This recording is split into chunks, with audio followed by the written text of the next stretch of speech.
and being like, come on, Matt, fall asleep, close my eyes, and then I'll think, remember when you were 16 and you did this thing?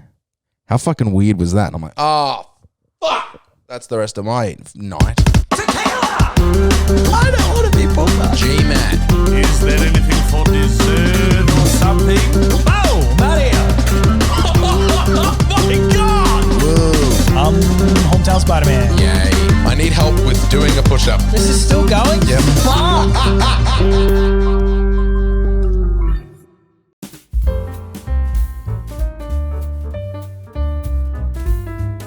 Testing. Two. They're inside the house. The children are not safe. The bodies are in the backyard. Time to get really, really low in this chair. Here we go. Oh. Hi everybody, welcome. Thank you for tuning in to another week of the GMat podcast.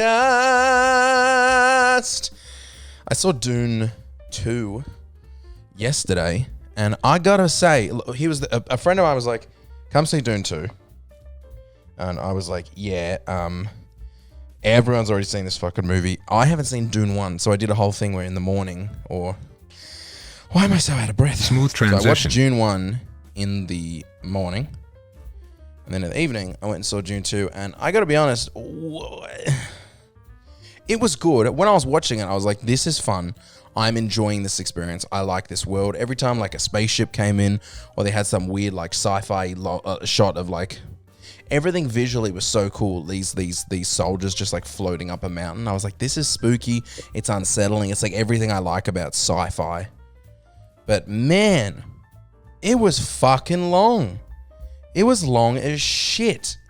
And not like Killers of the Flower Moon was long, you know. That was a long ass movie that I just sort of just didn't really enjoy for the same reason where I was like, there is easily like 45 minutes of dialogue I'd be quite happy to cut out of this movie. The same for Dune 2. Now, I liked it. I thoroughly enjoyed it. But like just also acknowledging that it was very fucking boring at times. There were moments of like just some of the most awesome shit I've seen in cinema in a long time. And then there were moments of like, shut the fuck up. Just blah, blah, blah, blah. I don't know if it's like this epic trilogy thing like Lord of the Rings, but I don't remember scenes in Lord of the Rings where I'm like, oh my God, stop. Like I was interested in the things that they were saying. But in this, I was either not interested or couldn't understand a fucking word they were saying. So I feel like I need subtitles in every movie I watch now because every actor's like, and you get on there and you get in that sand and you're like, I got the last bit, but everything else you just said may as well have been you sneezing because I can't make it out at all. It was it was interesting. But I liked it. Don't get me wrong, I liked it. Very fucking Ellie is licking her mort right next to me and she's getting so into it. Ellie, just while I'm on camera, could you chillaxicate? She's like, oh yeah, that's the shit right there. Smooth transition. Stop. Okay, keep going, whatever you do. Hey, listen, partner, it's your rodeo. It's your vag, it's your rodeo. Now I've embarrassed her and now she's fully stopped. So these solo podcasts are such a mess. I haven't done a solo podcast in a long time. And they're hard. they're hard. I messaged Ben and Aiden on like Thursday or Friday. I was like, I'm going to be firing up the mics either Saturday Arvo or Sunday Arvo, whoever can make it, whenever you can make it. Like, let's do it. And I didn't hear a word from either of them. So I'm like, all right, let's fly in solo and get this shit done. Speaking of bad movies, you know what? Not bad. Dune was good. It was good. It was a good movie. Is it the best fucking thing I've ever seen in the whole fucking world? Is it something I would see multiple times like Aiden has? No. I saw it once. There's no way I could see it. I can't believe Aiden's seen it 2 times, maybe 3 times at this point. It's insanity. It's so boring, you guys. Let's be real for a second. It is boring at times. There is a lot of boring stuff in that movie, a lot of boring conversation. And it's, like I said, but it's not conversation that I really give a fuck about. It's not conversing for... There's a lot of like plot things in that movie, upon reflection, where I'm like, either this isn't paying off in this movie, or there was no reason for that. For instance, let me spoil a little something here.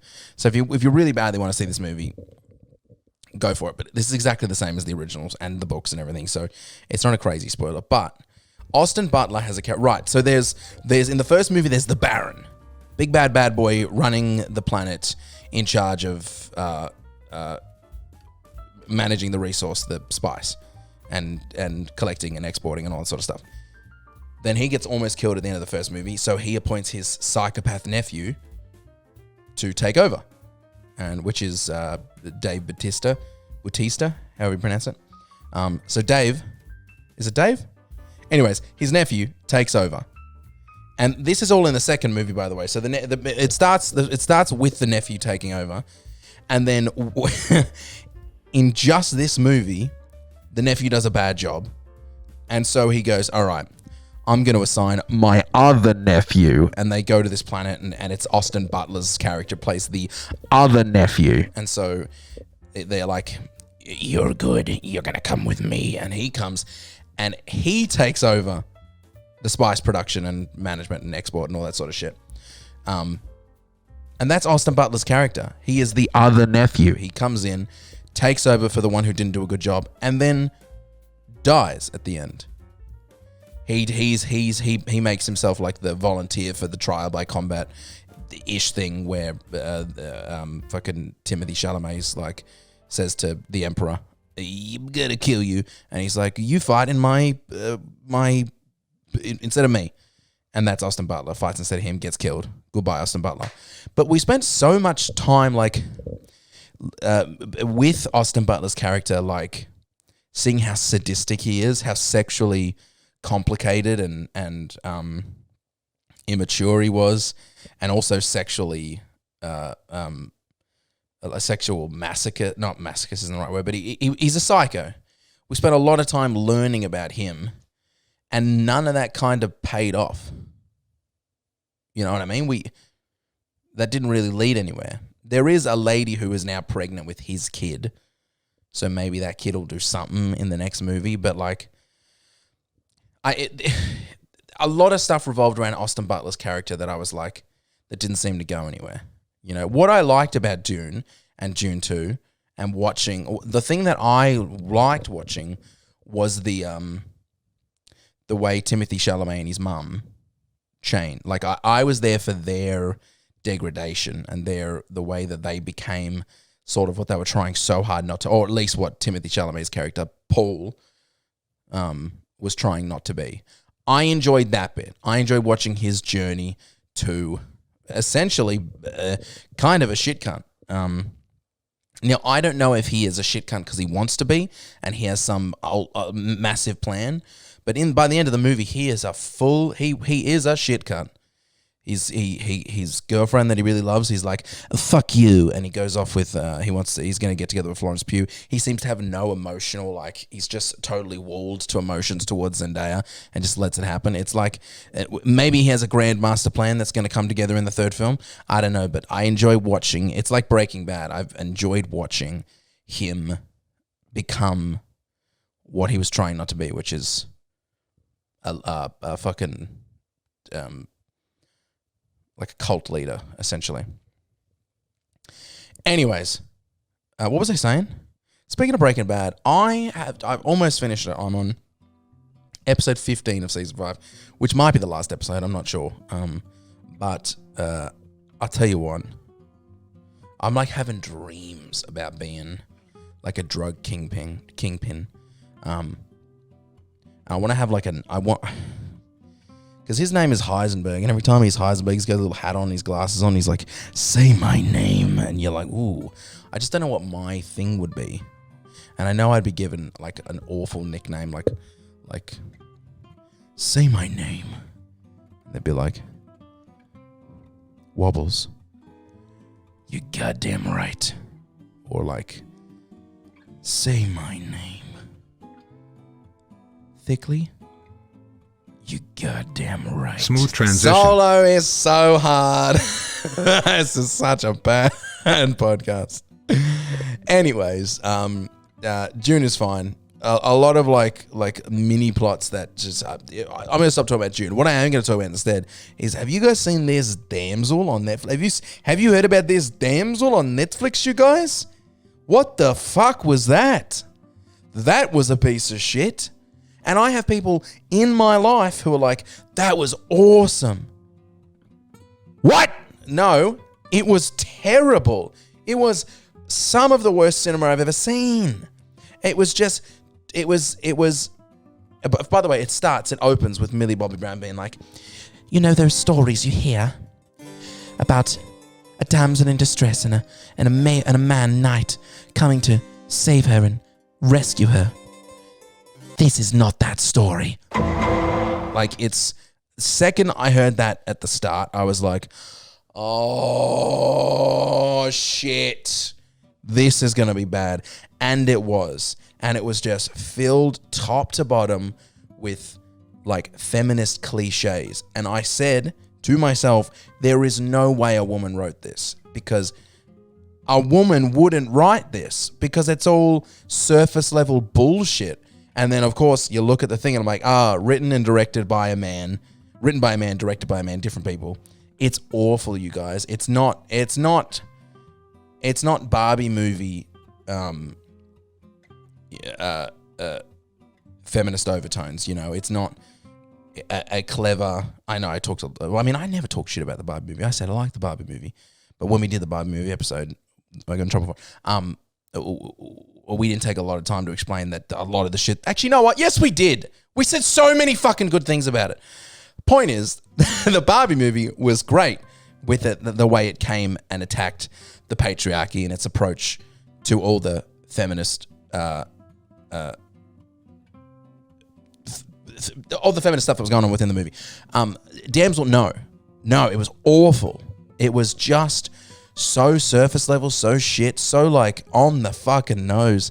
And that wasn't why it was bad, by the way. That was just that was the thing that made you like break out of the movie and go, oh my God, they're trying so hard to make you go, cool. But it's just like, it's within the actual context of the film, it's just a movie filled with plot holes, shit that doesn't make sense. Millie Bobby Brown has lip gloss on through the entire film. I feel like it's an ad for her makeup brand. It's rough. It's a rough fucking movie. So don't watch it. I wonder what is it on like Rotten Tomatoes? Because if it's higher than like 50%, I'm so scared for the world.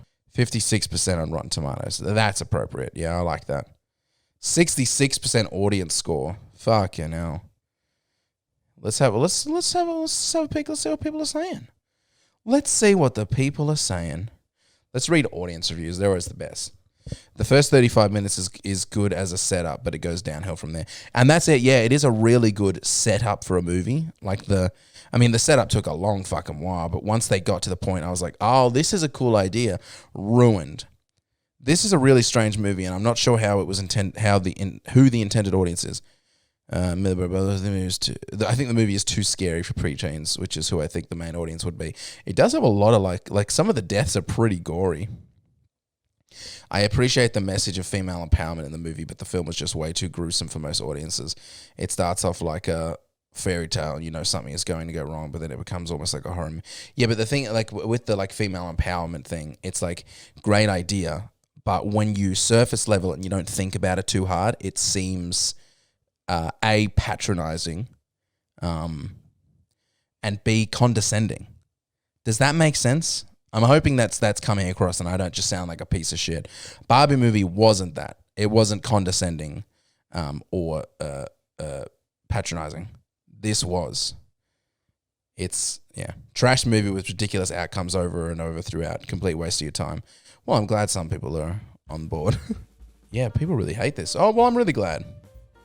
Here's someone who loved it. The fact that the movie is just a fantasy film and the fact that the movie is cliche is what made it surprisingly refreshing and entertaining to watch. In a very positive way, it shows the creator Wow, I can't read. I'm so sleepy. It shows the creators of the movie wanting to tell a story about a princess and a dragon, nothing more, nothing less. You are so fucking stupid, Valentine L.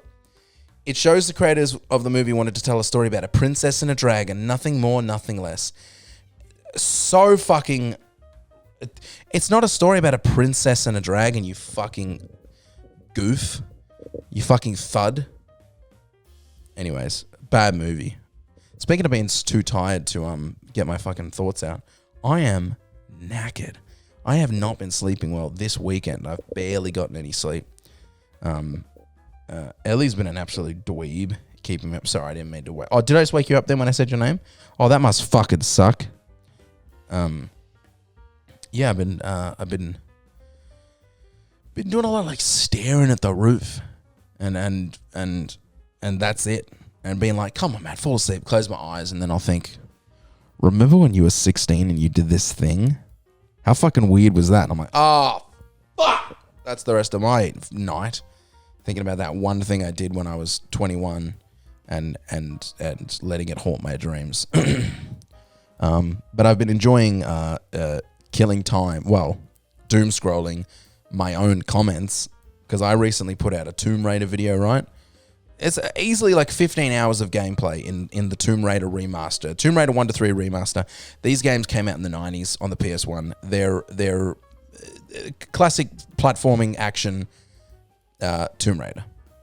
15 hours of gameplay that I whittled down to 8 minutes of me going, fuck, shit, like getting angry at the controls. 8 minutes of me getting mad at what is...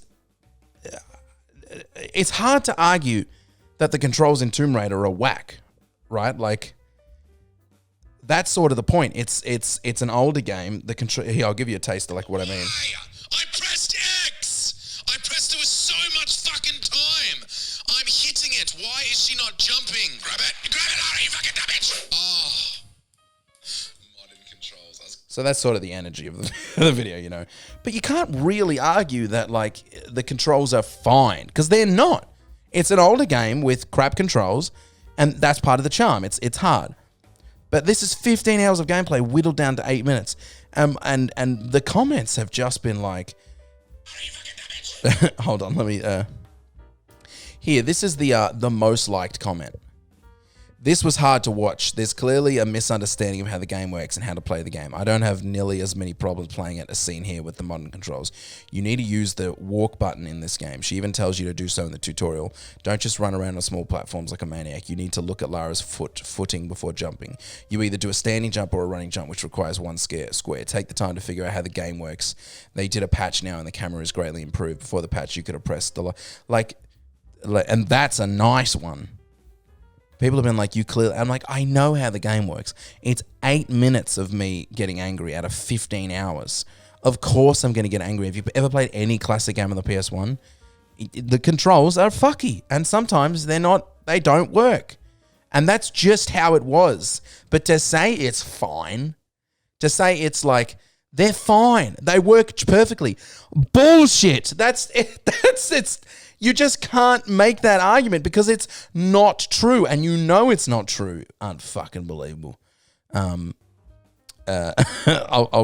try and find a meaner one, because I haven't been responding to the mean ones because I'm just like, I just can't. Except one, I just said shut up. Oh, I'm such a dick. People get frustrated because they are lazy and can't learn new things or can't do them, then blame the controls rather than their own limitations. Like, wow. First of all, it's not a new thing. It's older than I am. So, like, chill. And can't learn. I learned it. But sometimes, even when you know something really well, you make mistakes.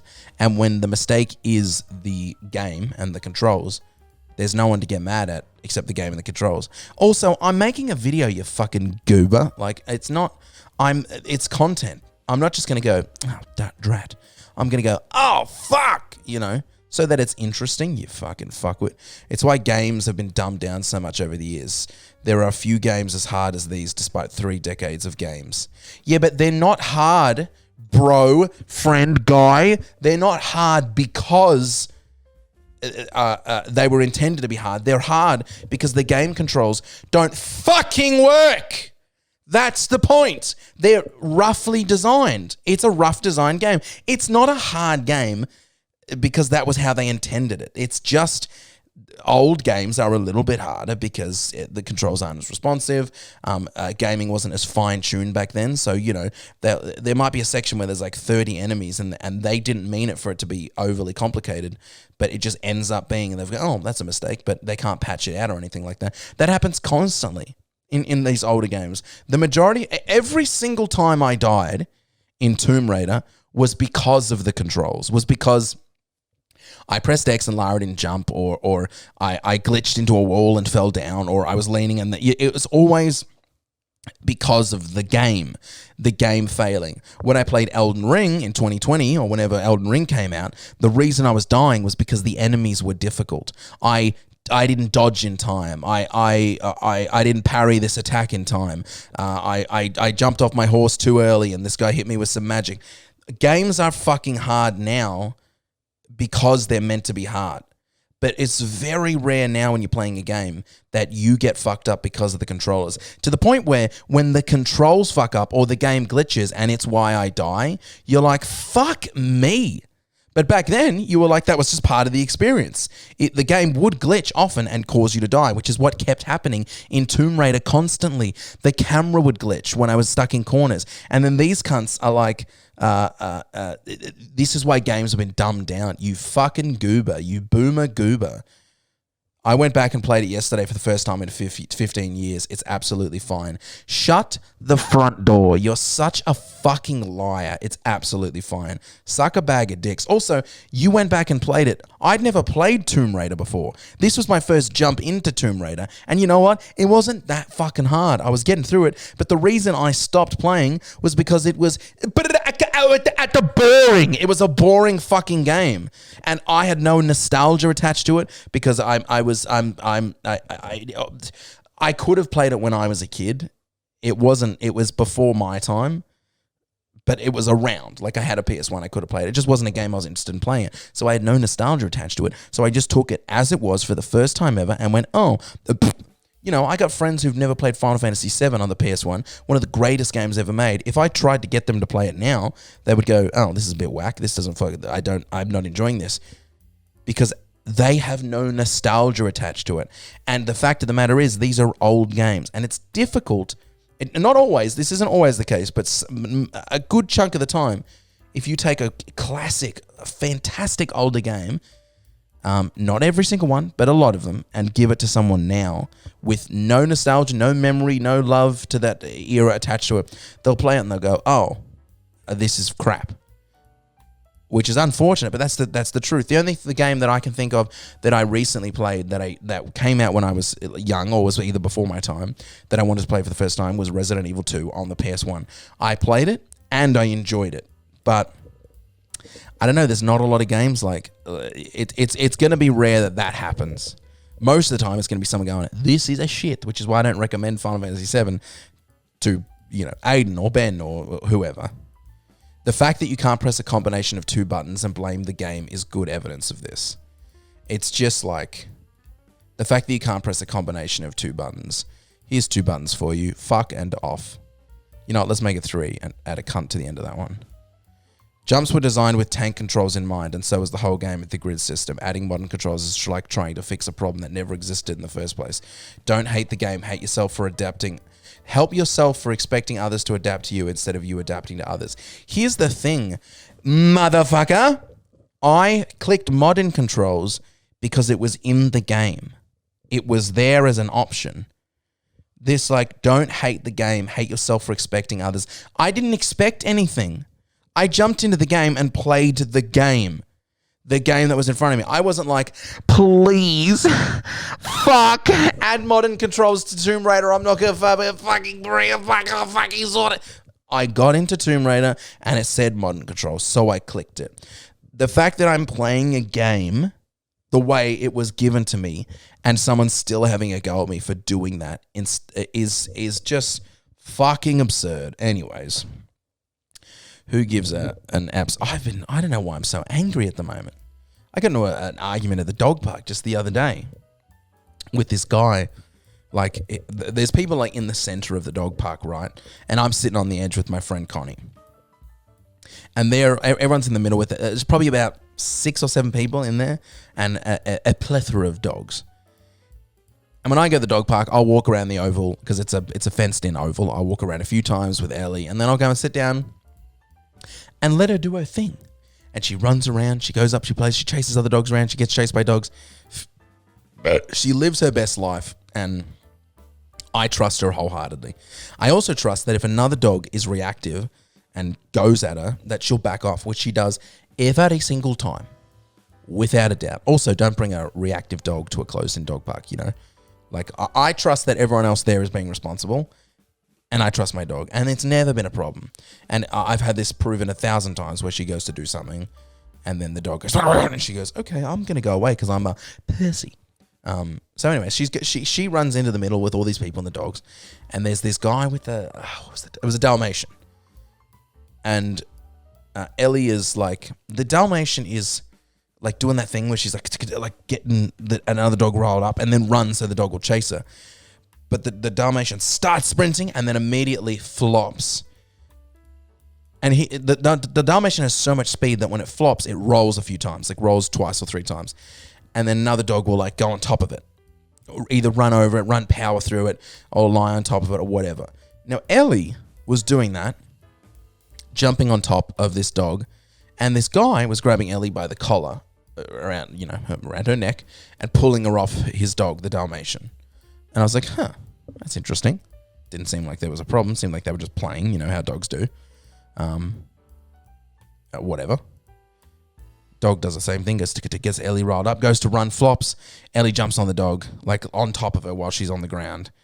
The guy grabs her by the collar and pulls Ellie off really hard. And I was like, that's interesting. It would be weird for Ellie to be attacking that dog. She doesn't do that. So, not sure what that's about. Anyways, sitting there with Connie, we're both watching, and we're noticing that the other dogs around are doing that as well, are jumping on the dog, but he's not pulling the other dogs off. He's just pulling Ellie off.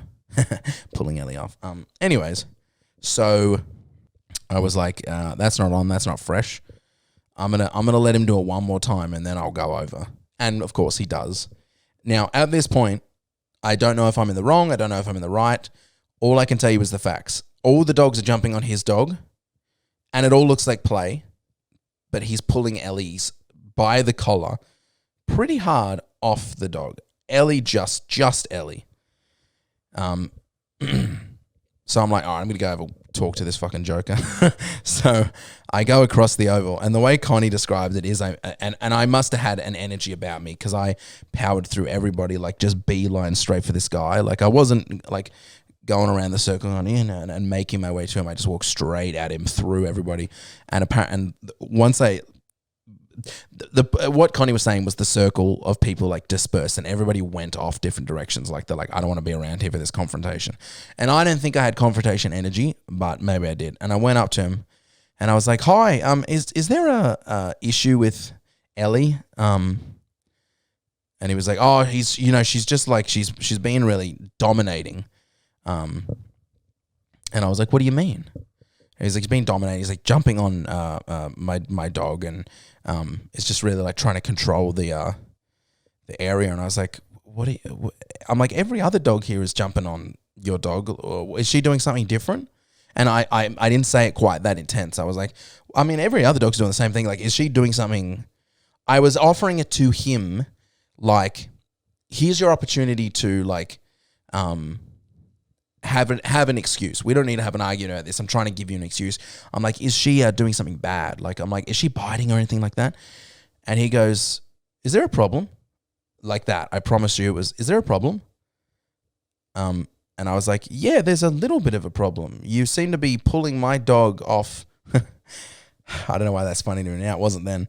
I was like, you seem to be pulling my dog off for the same thing that other dogs are doing. Like, is she doing something in particular? And he was like, no, it's just everyone else's owner is here monitoring the situation. You're over there doing he didn't say God knows what. I can't remember what he said, but he was implying that like everyone's here and you're off there being a bad dog dad. And I was like, I'm over there because I trust my dog. My dog knows how to behave. I don't know about your dog. I don't know what the situation here is, but seems like everything's under control except for you pulling my dog off. Well, that's making me laugh so much now, pulling my dog off. I must have used a different phrase when I was talking to this guy. Otherwise, I would have been giggling through this whole argument. And it ended with him being like, look, how about this? You look after your dog and I'll look after mine. I was like, okay. So that was the end of it. But it was, what was the point of that? Oh yeah, I'm getting angry a lot. I'm getting angry at nothing lately. And it's probably, like I said, the fact that I haven't been sleeping well. And I've been working out so much. I've been going like consistently. I haven't been eating that great, but I have been working out. Ben wrote me a program and that's been loads of fun, but it's, yeah, I'm juiced up. You know what? I also got mad. Some people know that I played Shrek in Shrek the Musical many years ago. When I say many years, it was like 5 years ago. I played Shrek, and the company that I did that with are having this like 10th anniversary concert. So all the shows that they've done from the last 10 years that they've been active, they're doing a number from every show, or like doing a few numbers from each show. And one of the numbers that they're doing is this song from Shrek called Who I'd Be, which is this thing. It's this. I love it. It's this beautiful song. Shrek sings, the first 4 minutes. It's the end of Act 1. Sings this beautiful song, and then Donkey and Fiona join at the end, and it's just this massive 3-part harmony. That thing where like people sing. I'll show you a fucking smooth transition. You know that sort of thing where people are singing like everyone's singing their own little thing, and it just comes together in the end with this beautiful harmony.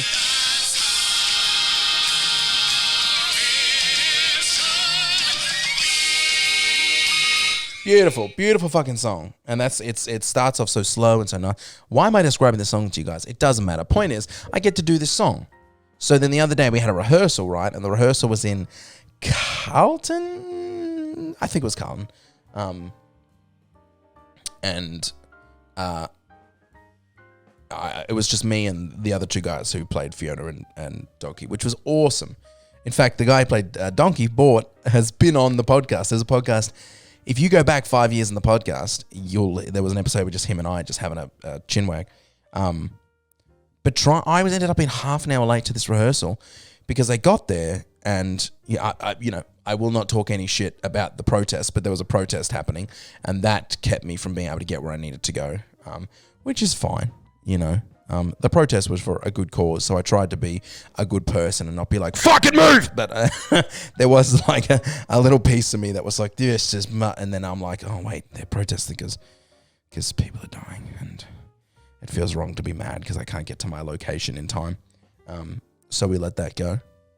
We evolve, we adapt, we grow. Barbie movie. But then the thing that was driving me crazy was at the location where I needed to be, I could not find a park at all, and I drove around forever to the point where I called them and I was like, guys, I'm 800 meters from where we need to be, and I still can't find a park. So even if I manage to find a park here, I'm going to end up having to walk a kilometer to get back to where we are. I'm going to be 40 minutes late or whatever.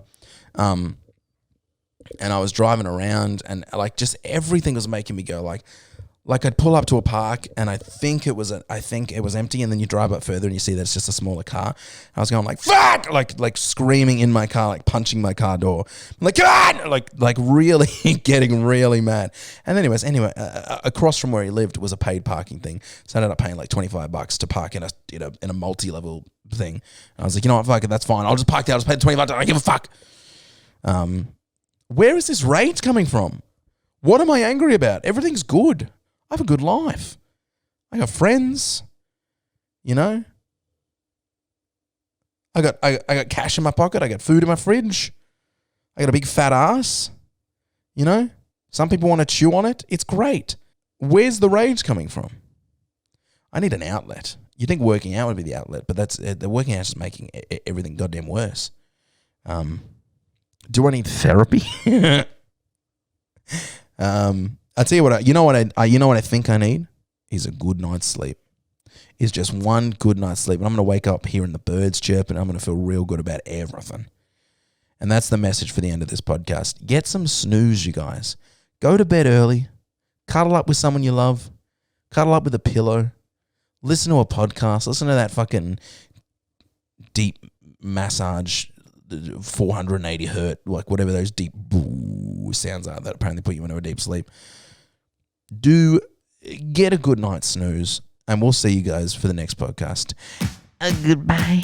Hey, it's GMat here from The Real GMat, and don't forget that if you enjoyed this episode of the GMat podcast and you want to hear more, we also have the podcast post show, which is available exclusively to our Patreon supporters at patreon.com/GMat podcasts. The podcast post show is a shorter episode recorded directly after the regular podcast, where we wrap up the episode and talk about the things we didn't have time to talk about.